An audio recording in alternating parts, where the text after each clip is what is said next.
నేను రవికాంత్, వరంగల్ జిల్లా ప్రధాన వార్తలు చూద్దాం. పర్వతగిరి మండల కేంద్రంలోని ఐఓబి బ్యాంకును రైతులతో కలిసి మాజీ మంత్రి ఎర్రబెల్లి దయాకర్రావు సందర్శించారు.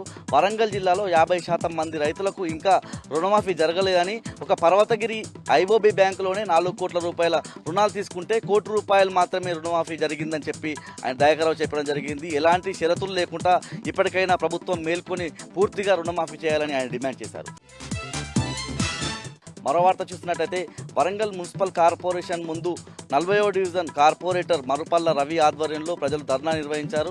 ఆ డివిజన్కి సంబంధించి అనేక సమస్యలు ఉన్నాయని, 19 సమస్యలతో కూడినటువంటి పరిష్కరించాలని చెప్పి అక్కడ ఉన్నటువంటి అధికారులను గతంలోనే కలిశామని, ఇటీవల కాలంలో ఒకసారి ధర్నా కూడా చేశామని, అయినప్పటికీ అధికారుల్లో ఎలాంటి చలనం లేదని మరుపల్ల రవి చెప్పారు.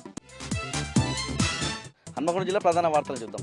హన్మకొండ జిల్లా బీఆర్ఎస్ పార్టీ కార్యాలయంలో మాజీ ఎమ్మెల్యే గండ్ర వెంకటరమణారెడ్డి మీడియా సమావేశం నిర్వహించారు. ఈ సందర్భంగా షాయంపేట మండలం ప్రగతి సింగారంలో వినాయక నిమజ్జనంలో కాంగ్రెస్ పార్టీ పాట పెట్టినందుకు అభ్యంతరం వ్యక్తం చేసిన బీఆర్ఎస్ పార్టీ కార్యకర్తల మీద కాంగ్రెస్ పార్టీ కార్యకర్తలు దాడి చేశారని ఈ సందర్భంగా ఆయన చెప్పారు.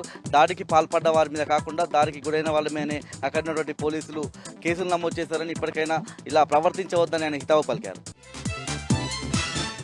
మరో వార్త చూసినట్టయితే హన్మకొండలోని మెడికవర్ హాస్పిటల్లో పర్వతగిరి మండల కేంద్రానికి చెందినటువంటి సుశీలమ్మ అనే మహిళ మృతి చెందింది. ఈ మృతికి వైద్యులే కారణమే అని చెప్పి అక్కడ ఉన్నటువంటి వాళ్ళ బంధువులంతా కూడా ఆందోళన నిర్వహించారు. ముఖ్యంగా ఒకే కాలికి సంబంధించినటువంటి ఇన్ఫెక్షన్ వస్తే 2 సర్జరీలు ఒకేసారి చేశారని, పూర్తిగా వైద్యుల నిర్లక్ష్యం వల్లే ఆమె మృతి చెందిందని చెప్పి బంధువులంతా కూడా ఆరోపించారు.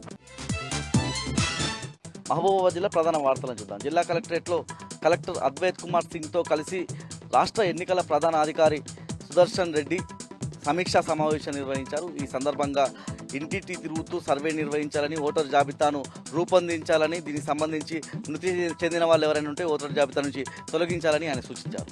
ఇవి ఉమ్మడి వరంగల్ జిల్లాకు సంబంధించినటువంటి ప్రధాన వార్తలు.